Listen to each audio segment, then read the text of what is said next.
8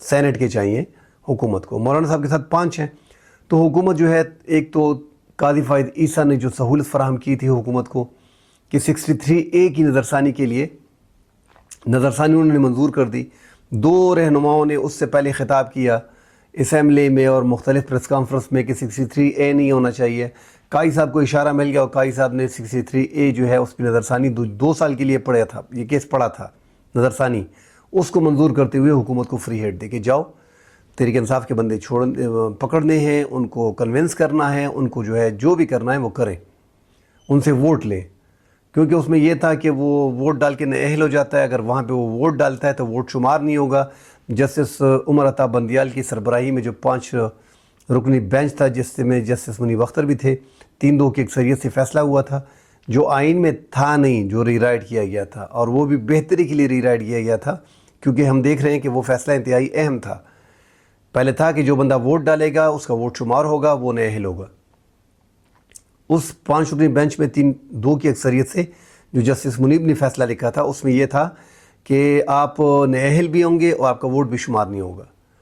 اب یہاں پہ نظرثانی 2 سال بعد قاضی فائد عیسیٰ نے اپنے ہم خیال بینچ بنا کے, اور جس کے لیے بڑی حکومت نے تقدو بھی کی کہ صدارتی آرڈیننس کو لایا کہ پریکٹس اینڈ پروسیجر ایکٹ میں قاضی صاحب کو جو ہے اکثریت دلائی گئی کمیٹی میں تاکہ وہ بینچ بنا سکیں. اس پہ بینچ بنایا گیا, اپنا ہم خیال بینچ بنا کے جسٹس منیب نے انکار بھی نہیں کیا, مگر اس کے اعتراضات تھے, وہ اعتراضات کے باوجود اس کو نہیں لیا گیا اور کنٹینیو کیا گیا, اور نظرثانی جو ہے وہ منظور کی گئی اور حکومت کے حق میں بڑا فیصلہ کیا گیا.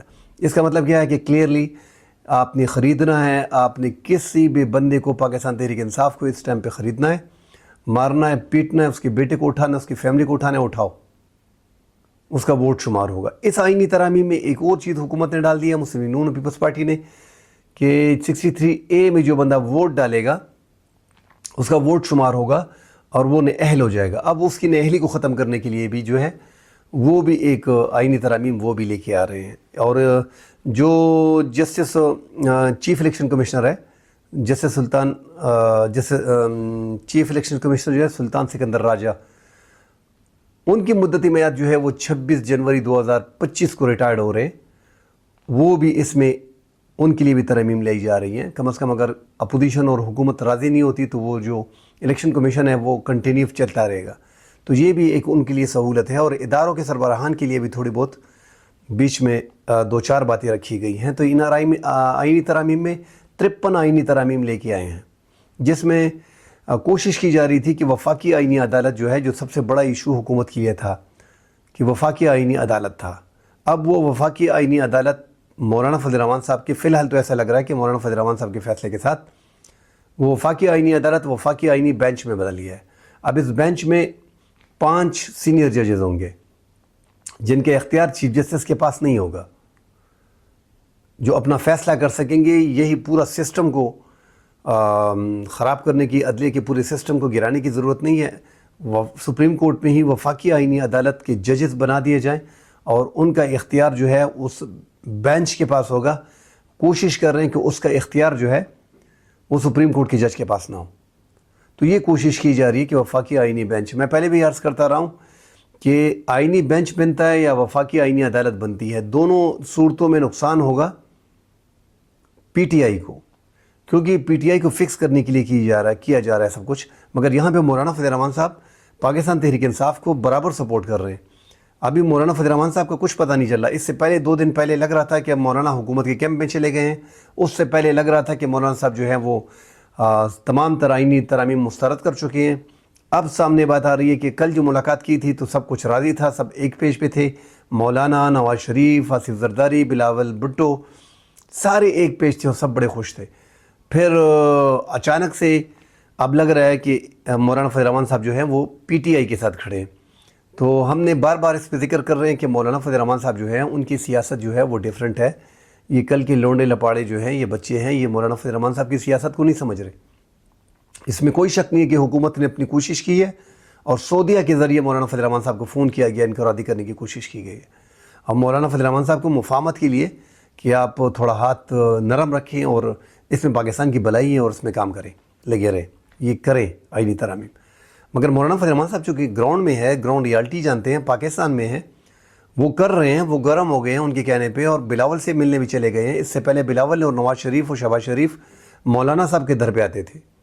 مولانا نے خود ایک کام شروع کر دیا، پھر بلاول بھٹو سے کراچی میں ملاقات کی، نواز شریف سے ان کے گھر پہ ملاقات کی، باقاعدہ ان پہ مذاکرات ہوئے، اس کے بعد آ کے اتفاق کیا، اس کے بعد آ کے اپنی سجیشن آگے کی ہیں۔ اس ٹائم پہ ان کی جو سجیشن ہے وہ پاکستان تحریک انصاف سپورٹ کر رہی ہے۔ اب دیکھتے ہیں کہ ججز کا ٹرم کنڈیشن کیا طریقہ کار یہ دوبارہ رکھتے ہیں، کس انداز میں یہ ججز کو اپوائنٹ کریں گے۔ اگر وہ اختیار وزیر اعظم کو دیتے ہیں، پارلیمانی کمیٹی کو دیتے ہیں، جوڈیشل کمیشن کو دیتے ہیں، کس طریقے سے جوڈیشل کمیشن کی جو کمیٹی ہے اس کو دیتے ہیں، کس انداز میں یہ آگے لے کے جائیں گے، سب سے بڑا سوال یہ ہے۔ اور ساتھ وفاقی آئینی بینچ اگر سپریم کورٹ کے اندر ہے تو آیا چیف جسٹس جو بھی آ رہے ہیں، تو کیا منصور علی شاہ صاحب جو آ رہے ہیں تو اس کا اختیار اس آئینی کورٹ پہ ہوگا کہ نہیں؟ بتایا یہ جا رہا ہے کہ اس آئینی کورٹ پہ چیف جسٹس کا اختیار نہیں ہوگا، اور چیف جسٹس منصور علی شاہ صاحب کا نوٹیفیکیشن مولانا صاحب فضل الرحمان صاحب کہہ رہے ہیں کہ جاری کر دیں۔ وہ موسٹ سینئر آدمی ہے، اس کا رائٹ بنتا ہے۔ قاضی فائد عیسیٰ کے جانے کے بعد جسٹس منصور علی شاہ صاحب آئیں گے، اس کے بعد یہ 3 پینل جائیں گے، 3 ناموں کا ایک پینل جائے گا۔ اس کی جو ہے جوڈیشل کمیشن کمیٹی ہے وہ سجیسٹ کرے گی، پارلیمانی کمیٹی بھی ساتھ ہوگی، 7 ممبران جو ہے وہ نان ججز ہوں گے، مطلب پارلیمان کے ممبر ہوں گے، مختلف اپوزیشن کی جماعتیں اس میں ہوں گے، اور حکومت ہوگا۔ اور اس طرح جو ہے جو ابھی تک پارلیمانی کمیٹی ہے، جو جوڈیشل کمیشن کمیٹی ہے، اس میں جو ہے وہ نان جو 6 سپریم کورٹ کے جج ہوتے ہیں، ابھی تک 5 ہیں۔ اس جوڈیشل کمیشن میں 9 ممبران ہیں، 4 ججز ہیں، اور 5 جو ہیں وہ لا منسٹر ہے، ایڈوکیٹ جنرل ہے، سپریم کورٹ کا ریٹائرڈ جج ہے، پاکستان بار کونسل ہے۔ تو ایسے ممبران تھے، اور اٹارنی جنرل تھے۔ تو اس میں بھی اکثریت حکومت کی رہتی ہے، کیونکہ اٹارنی جنرل اور لا منسٹر ہو گیا ہے، یہ دونوں تو آلریڈی ایک سائڈ پہ ہو گئے۔ پھر جو 4 ججز ہوتے ہیں ان میں بھی 1-2 جج جو ہیں وہ حکومت کے ہوتے ہیں۔ اس طرح جو ہے سابق جج ہوتا ہے یا سابق جسٹس ہوتا ہے، وہ بھی حکومت کی سائڈ پہ ہوتا ہے اکثر، کیونکہ حکومت میں ہے نا۔ اور پاکستان بار کونسل تو ڈیفینیٹلی وہ ان کے کورٹ میں ہے، حکومت کے کورٹ میں، تو اس میں بھی 5-4 کی اکثریت سے حکومت کا جو اکثریت تھی وہ اس ٹائم پہ بھی تھی۔ ججز کے اپوائنٹ کرنے میں اکثریت پھر بھی حکومت کی بنتی تھی۔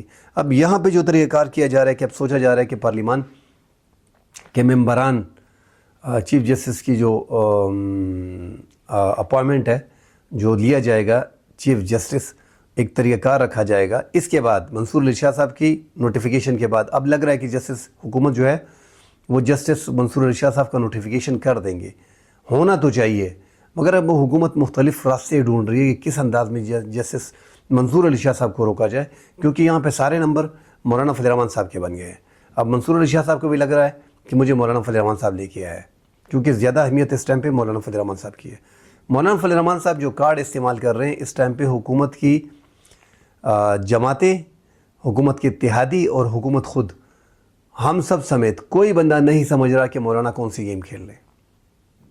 اس سے پہلے ویڈیو ویلاگ بھی میں کہہ چکا ہوں کہ مولانا تب آپ کو سمجھ آئے گی جب پورا قصہ ختم ہو جائے گا۔ مولانا صاحب ایسا نہیں کہ آپ نے شروع سے تمہید باندھنی اور ایک قصہ شروع کر دیا اور آپ سمجھ گئے۔ مولانا صاحب جو ہیں بڑے گہرا آدمی ہیں، دور اندیش ٹائپ سیاستدان ہیں۔ وہ نوابزادہ نصر اللہ خان مرحوم اور شاہ احمد نورانی جو موسٹ سینئر پالیٹیشنز تھے، سیزنل پالیٹیشن اس ٹائم پہ تھے، ان کے قد کا لیول کے سیاستدان ہے۔ بڑے کم لوگ مولانا کے قد کو اس ٹائم پہ پہنچ رہے ہیں۔ وہ ایسی گیم کھیل رہا ہے کہ کسی کو کوئی سمجھ نہیں آ رہی۔ 2 دن حکومت کی کیمپ میں ہوتا ہے، 2 دن پی ٹی آئی کی کیمپ میں ہوتا ہے، 2 دن اپوزیشن کے کیمپ میں ہوتا ہے، 2 دن جو ہے حکومت کی کیمپ میں ہوتا ہے۔ تو مولانا کا یہ سیاسی گر رہا ہے، اس کو اپنا آئیڈیا ہے کہ میں نے کرنا کیا ہے۔ اس بار جو وہ اس کو اپنی طاقت کا اندازہ ہے کہ میرے پاس جو اس ٹائم پہ طاقت ہے، یہ اگر چلی گئی مجھ سے تو اس کے بعد حکومت اس انداز سے مجھ سے نہیں ملے گی جو اب کا انداز ہے۔ اب مولانا فضل الرحمان صاحب کے ہاتھ میں طاقت ہے، 8 ممبران ہیں ان کے قومی اسمبلی کے، 5 ان کے سینیٹر ہیں۔ اس کے باوجود حکومت 63A جو قاضی صاحب نے ایک سہولت فراہم کی ہے، حکومت ان پہ جو ہے قومی اسمبلی کے ممبران کو اور سینیٹر کو ڈرا رہی ہے، پکڑ دکڑ کر رہی ہے، ان کی فیملیز کو اٹھایا جا رہا ہے کہ کسی طریقے سے 5-6 جو قاضی صاحب نے ایک ریلیف دیا 63A کے منظور کرنے کے بعد، تاکہ اس پہ لوگوں کو ڈرایا دھمکا کے ووٹ ڈالا جا سکے اور ہماری اکثریت پوری ہو جائے۔ اب یہاں پہ سوچنے کی بات ہے، اگر اب وفاقی آئینی عدالت یہاں پہ بنتی ہے تو اس سے حکومت کو فائدہ کیا ہے، حکومت کو بینیفٹ کیا ہے؟ ایک ہی فائدہ ہے کہ یہ جو بینچ بنے گا 5 رکنی یا 7 رکنی جو سپریم کورٹ کے اندر ہوگا، کہ اس میں اکثریت اگر حکومت فیل کرے کہ ہماری آ رہی ہے تو پھر کوشش کی جائے گی کہ چیف جسٹس کے پاس وہ اختیار نہ ہو. ان فیصلوں کے سیاسی آئینی فیصلوں کے اختیار جو ہے وہ چیف جسٹس سے لیا جا رہا ہے. تو ویسے بھی وکلاء ان چیزوں کو بھی نہیں مانیں گے وفاقی آئینی عدالت کو. اس کی وجہ یہ ہے کہ سپریم کورٹ کی پاور چیف جسٹس کے پاس ہوتی ہے اور وہ پاور لی جا رہی ہے. اس میں بھی مولانا فضل الرحمان صاحب کوشش کر رہے ہیں کہ پارلیمان کو جو ہے وہ اونچا مقام دیا جائے، اور کوشش کی جا رہی ہے کہ اداروں کا جو پاور ہے وہ کم سے کم اداروں کے پاس ہو. اب ہم بار بار کہتے ہیں کہ اصلاحات بڑی ضروری ہیں. آج مولانا فضل الرحمان صاحب نے اصلاحات کی بات بھی کی ہے. عدلیہ میں اصلاحات اس ٹائم پہ 139 نمبر پہ یہ بڑا آسان ہے.